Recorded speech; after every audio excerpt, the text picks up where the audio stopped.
कैसे हो दोस्तों। आज हम पढ़ने वाले हैं पृथ्वी की आंतरिक संरचना।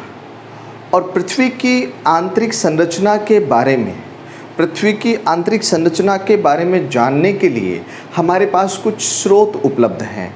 तो आप देखिए, हम लोग देखना चाहते हैं कि भूगर्भिक संरचना की जानकारी के साधन, मतलब हमारा जो पृथ्वी है, हमारा जो भूगर्भ है, उसकी जानकारी के लिए हमारे पास कुछ साधन हैं जिनके माध्यम से हम लोग पृथ्वी के बारे में जानकारी जुटाते हैं। सबसे पहला है पृथ्वी की उत्पत्ति के सिद्धांतों के आधार पर। किसके आधार पर? पृथ्वी की उत्पत्ति के सिद्धांतों के आधार पर। इसके अलावा पृथ्वी के हम लोग जानकारी प्राप्त करते हैं कुछ अप्रत्यक्ष स्रोतों के माध्यम से। जैसे अप्रत्यक्ष जो स्रोत हैं हमारे पास, तापमान है, दबाव है, घनत्व है, ऐसे कुछ हमारे पास जो है अप्रत्यक्ष स्रोत हैं। और एक हमारे पास है प्रत्यक्ष स्रोत। प्रत्यक्ष स्रोत में अगर आप देखोगे तो ज्वालामुखी है, भूकंप है, जिनके बारे में हमें पृथ्वी के बारे में, उसके भूगर्भ में क्या है, उसके बारे में हमें सबसे ज़्यादा जानकारी उपलब्ध होती है। देखिए, पृथ्वी की आंतरिक संरचना के बारे में अगर हम जानकारी की बात करें तो देखिए, मनुष्य को अपने कार्यों से अब तक लगभग 12 किलोमीटर की गहराई की ही जानकारी उसे उपलब्ध हो पाई है। और ये 12 किलोमीटर की जानकारी हमें एक तो हमने कोला क्षेत्र है, ये कोला क्षेत्र जो है वो आर्कटिक क्षेत्र में है। कहाँ पे है? आर्कटिक क्षेत्र में है। ये जो कोला क्षेत्र है आर्कटिक क्षेत्र में, यहाँ पे हमने क्या किया? ड्रिल किया। क्या किया? ड्रिल किया। और ये जो हमने ड्रिल किया, इस ड्रिल के माध्यम से हमें पता चला, हमने जो है ये ड्रिल किया तो इसमें हम लोग कहाँ तक पहुँच पाए? 12 किलोमीटर तक पहुँच पाए। इसके अलावा हमने जो है 12 किलोमीटर तक की दूरी हमने अभी तक जो जानकारी हमें प्राप्त हुई है। इसके अलावा पेंसिल्वेनिया, ये पेंसिल्वेनिया में हमने एक कूप, तेल का जो कूप है वो खोदा है यूएसए में। कहाँ पे? यूएसए में। तो यहाँ पे भी हमें जानकारी ज़्यादा नहीं मिली है, लगभग 12 किलोमीटर के करीब ही जानकारी हमें उपलब्ध है। कितनी? 12 किलोमीटर। तो 12 किलोमीटर की जो जानकारी होती है वो कोई हम लोग यूँ कह दें कि भाई ये बहुत बड़ा हमने काम किया है, तो ऐसा नहीं है, लेकिन फिर भी हम लोग कोशिश कर रहे हैं। दूसरी बात आप देखिए, यहाँ पे अगर हम करें, इसके अलावा जोहान्सबर्ग,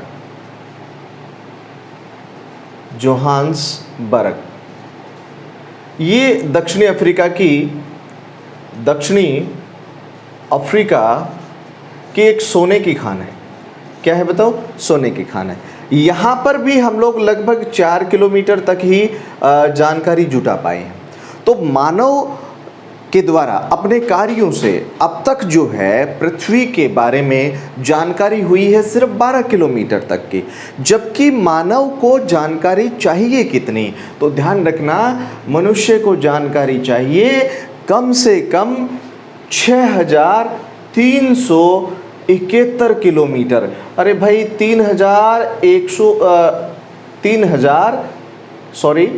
6,371 किलोमीटर मनुष्य को जानकारी चाहिए। मतलब लगभग आप यूं कह सकते हो कि मनुष्य को पृथ्वी के बारे में लगभग 6,500 किलोमीटर की जानकारी की आवश्यकता है, लेकिन मनुष्य ये जानकारी अभी तक प्राप्त नहीं कर पाया है।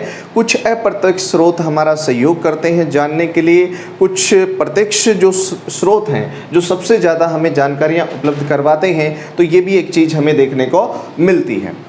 उसके बाद में देखिए, हम लोग चर्चा करें तो हमारे सामने क्या आता है भाई। पिछली कक्षा जो हमने की थी, उस पिछली कक्षा में हमने एक चीज़ देखी थी, और वो चीज़ हमने ये देखी थी कि पृथ्वी की उत्पत्ति के सिद्धांतों के आधार पर जब हमने बात की थी, तो वहाँ पे हमने बड़ी सीधी सी सिंपल सी बात ये की थी कि भाई कांट की है, लाप्लास की है, वाइजेक की है, बहुत से विद्वानों के हमने परिकल्पनाओं की चर्चा की थी वहाँ पे। अब देखो, उसके बाद में हमारे पास आते हैं अप्रत्यक्ष स्रोत। कौन से स्रोत? अप्रत्यक्ष स्रोत। तो अप्रत्यक्ष स्रोत की अगर हम चर्चा करें तो पहली बात तो आप लोगों को बड़ा सीधा सा समझना है, अप्रत्यक्ष जो स्रोत होते हैं उसमें हमारे पास एक तो होता है तापमान। भाई सीधा सा मतलब है, जब हम भूगर्भ की गहराई में जाएंगे तो तापमान बढ़ता है। क्या होता है? तापमान बढ़ता है। और तापमान के बढ़ने की जो दर होती है वो अलग अलग होती है। वैसे तो कहा जाए तो हम लोग 32 मीटर की गहराई में, कितनी बताओ? 32 मीटर की गहराई पे 1 डिग्री सेल्सियस तापमान जो है वो बढ़ जाता है। कितना बताओ? 32 मीटर की गहराई पे 1 डिग्री सेल्सियस तापमान बढ़ जाता है। तो ये भी एक विशेष बात हो गई हमारे पास। दूसरा प्रश्न हमारे पास ये आता है कि इस तापमान के बढ़ने की दर जो होती है वो अलग अलग होती है। जैसे मैं कहूँ आपसे कि हम लोग अगर 0 से 100 किलोमीटर की दूरी तय करते हैं गहराई में, है ना, 0 से 100 किलोमीटर तक की गहराई में हम लोग जाते हैं तो तापमान के बढ़ने की जो दर रहती है ना वो रहती है 12 डिग्री सेल्सियस। ये आप कह सकते हो प्रति किलोमीटर, मतलब प्रति किलोमीटर में कितनी बढ़ेगी? 12 डिग्री सेल्सियस बढ़ेगी। तो ये आपको ध्यान में रखना है। जबकि हम लोग 100 से 101 से 300 किलोमीटर तक की दूरी तय करते हैं तो आप लोग एक चीज़ ध्यान रखना, ये जो तापमान यहाँ पे बढ़ेगा 2 डिग्री सेल्सियस प्रति किलोमीटर के हिसाब से बढ़ेगा। कितना बढ़ेगा? 2 डिग्री सेल्सियस प्रति किलोमीटर के हिसाब से यहाँ पे बढ़ जाएगा। और उसके बाद में अगर देखें 301 से पृथ्वी के केंद्र तक, अगर पृथ्वी के केंद्र तक बात करोगे ना तो ये तापमान 1 डिग्री सेल्सियस जो है वो प्रति किलोमीटर बढ़ता है। कितना? 1 डिग्री सेल्सियस जो है वो प्रति किलोमीटर जो है वो बढ़ता है। कौन? तापमान। तो अगर हम लोग इसी दर से तापमान को बढ़ता हुआ माने तो लगभग यूँ मान लो कि पृथ्वी के केंद्र में 2000 डिग्री सेल्सियस तापमान होगा। कितना होना चाहिए? 2000 डिग्री सेल्सियस तापमान होना चाहिए। अगर हम लोग ये अंदाज़ा कर लें कि भाई अगर 2000 डिग्री सेल्सियस तापमान पृथ्वी के केंद्र में है तो आप एक बात सीधी सी समझ करके चलिए यहाँ पे, तो पृथ्वी का जो केंद्र में जो पदार्थ होने चाहिए वो लिक्विड अवस्था में होने चाहिए, है ना। लेकिन ये लिक्विड अवस्था में हमें क्यों नहीं मिलते हैं? तो इसमें रीजन होता है दबाव। देखिए ऊपरी जो परतें होती हैं वो निचली परत के ऊपर क्या डालती हैं? दबाव डालती हैं। और जब वो दबाव डालती हैं तो आप देखोगे उस दबाव के कारण वो जो अवस्थाएं हैं, जो चट्टानें हैं, वो पिघली हुई अवस्था में नहीं आती हैं। तो ये एक विशेष बात आपको देखने को यहाँ पे बनती है। तो हमेशा ध्यान रखना, जब हम गहराई की तरफ जाते हैं तो हमेशा तापमान बढ़ता है। तापमान बढ़ता अलग अलग दर से है लेकिन बढ़ता है, ये आपको विशेष रूप से ध्यान में रख लेना है। ठीक है, दूसरा प्रश्न देखिए आपके सामने क्या आता है। तो दूसरे प्रश्न की मैं बात करूं तो देखिए वो हमारे पास सबसे अच्छा प्रश्न बनता है घनत्व को लेकर के। किसको लेकर के बनता है? घनत्व को लेकर के हमारे पास एक अच्छा प्रश्न बन जाता है। तो आप देखिए घनत्व की बात मैं करूं यहाँ पे, तो घनत्व देखिए हमारी पृथ्वी का जो औसत घनत्व है उसका सबसे पहले पता लगाने वाला व्यक्ति था जिसका नाम था लॉर्ड केल्विन। क्या नाम था उसका बताओ? ये लॉर्ड केल्विन ने सबसे पहले हमारी पृथ्वी का जो है वो औसत घनत्व बताया था। और कितना बताया था? 5.517 ग्राम प्रति घन सेंटीमीटर। भाई इससे आपको एक ही चीज़ समझ में आ रही होगी कि 5.517 ग्राम प्रति घन सेंटीमीटर उन्होंने क्या बताया? पृथ्वी का औसत घनत्व बताया। और ये जो न्यूटन का गुरुत्वाकर्षण सिद्धांत है उसके आधार पर इन्होंने इस तरीके से ये घनत्व बताया। और ये लगभग यूँ मान लो सटीक सा हमें लगता है। क्यों लगता है? क्योंकि आज हमने जो रिमोट सेंसिंग है, रिमोट सेंसिंग के आधार पर जो आज हमने इसका जो आकलन किया है पृथ्वी के औसत घनत्व का, वो कितना है? 5.543 ग्राम प्रति घन सेंटीमीटर है। तो आपको एक चीज़ यहाँ पे और समझ में आ रही होगी कि पृथ्वी का जो औसत घनत्व है वो कितना है? 5.543 3 ग्राम प्रति घन सेंटीमीटर है। तो इसको एक बात जैसे लॉर्ड केल्विन ने हमें बताया था वैसे के वैसे हमें पता चल रहा है यहाँ पे। तो ये एक चीज़ आपको ध्यान में रख लेनी है। दूसरा प्रश्न आप लोगों के लिए यहाँ पे क्या बनेगा, तो देखो पृथ्वी का जो केंद्र है ना, पृथ्वी का केंद्र, पृथ्वी के केंद्र में आपको 11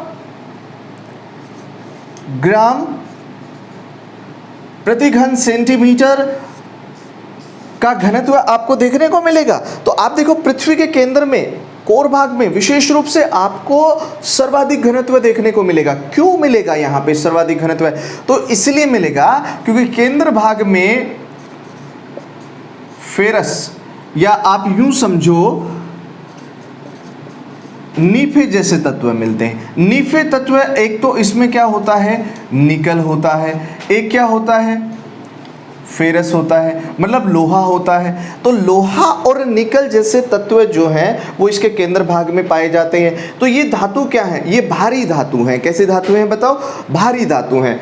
और जो हमारी पृथ्वी का जो ऊपरी भाग है, जो सियाल परत है, कौन सी परत है? सियाल। तो सियाल में हमें क्या मिलता है? सियाल में तो हमें एल्यूमिनियम, सिलिका मिलेगा। और जो हमारी जो मध्य परत है, मध्य परत की बात करें तो उसमें हमें मैग्नीशियम जैसे मध्य प्रकार के भार वाले जो पदार्थ हैं वो हमें उपलब्ध होते हैं मध्य भाग में। तो सर्वाधिक जो घनत्व है वो कहाँ पे है? केंद्र में है। 11 ग्राम प्रति घन सेंटीमीटर से अधिक है, ये ध्यान रखना। जबकि औसत क्या है? औसत आपको कहना है 5.543 ग्राम प्रति घन सेंटीमीटर है। ये समझना, पृथ्वी के केंद्र में जो भारी धातुएं होती हैं वो पाई जाती हैं। निकल और फेरस जैसी धातुएं, निकल और लोहा जैसी धातुएं अपने को देखने को मिलती हैं। तो ये ध्यान रखना। तो आज हमने बड़ी सीधी सी बात की कि तापमान 32 मीटर की गहराई पे 1 डिग्री सेल्सियस तापमान जो है वो बढ़ता है। ये ध्यान रखना, ये बढ़ेगा, गहराई में जाएंगे तापमान बढ़ेगा। और गहराई में तापमान बढ़ने की दर अलग अलग होती है। 0 से 100 किलोमीटर तक 12 डिग्री सेल्सियस प्रति किलोमीटर, 101 से 300 किलोमीटर 2 डिग्री सेल्सियस प्रति किलोमीटर, 301 से पृथ्वी के केंद्र तक 1 डिग्री सेल्सियस प्रति किलोमीटर आपको तापमान देखने को मिलेगा। इस आधार पर अगर आप देखोगे तो पृथ्वी के केंद्र में लगभग 2000 डिग्री सेल्सियस तापमान होना चाहिए। और अगर इतना तापमान है तो लिक्विड अवस्था में होना चाहिए। लेकिन जो परतों का जो ऊपर से दबाव पड़ता है उसकी वजह से ऐसी प्रक्रिया नहीं बन पाती है। तो ध्यान रखना है। घनत्व के बारे में पता सबसे पहले लॉर्ड केल्विन ने लगाया था। और लॉर्ड केल्विन ने जो है 5.517 ग्राम प्रति घन सेंटीमीटर जो है इन्होंने पृथ्वी का औसत घनत्व बताया था। तो आज हम रिमोट सेंसिंग के माध्यम से जो हमें जानकारी प्राप्त हुई है वो लगभग सेम है। 5.543 ग्राम प्रति घन सेंटीमीटर आज हम पृथ्वी का औसत घनत्व बताते हैं। पृथ्वी का सर्वाधिक जो घनत्व आपको देखने को मिलता है वो केंद्र में मिलता है, कोर भाग में मिलता है। तो आपको ये चीज़ भी ध्यान में रख लेनी है। और इसके अलावा आपको ये ध्यान रखना है, पृथ्वी के ऊपरी भाग में सिलिका जैसे पदार्थ मिलते हैं, मध्य भाग में जो सीमा जैसे आप कह सकते हो मैग्नीशियम जैसे पदार्थ मिलते हैं, और इसके जो कोर भाग में, केंद्रीय भाग में है उसमें आपको फेरस और निकल जैसे भारी धातुएं हमें प्राप्त होती हैं। तो आज के लिए हम यहीं तक बात करेंगे और आगे की चर्चा अपनी अगली कक्षा में करेंगे। जय हिंद, जय भारत।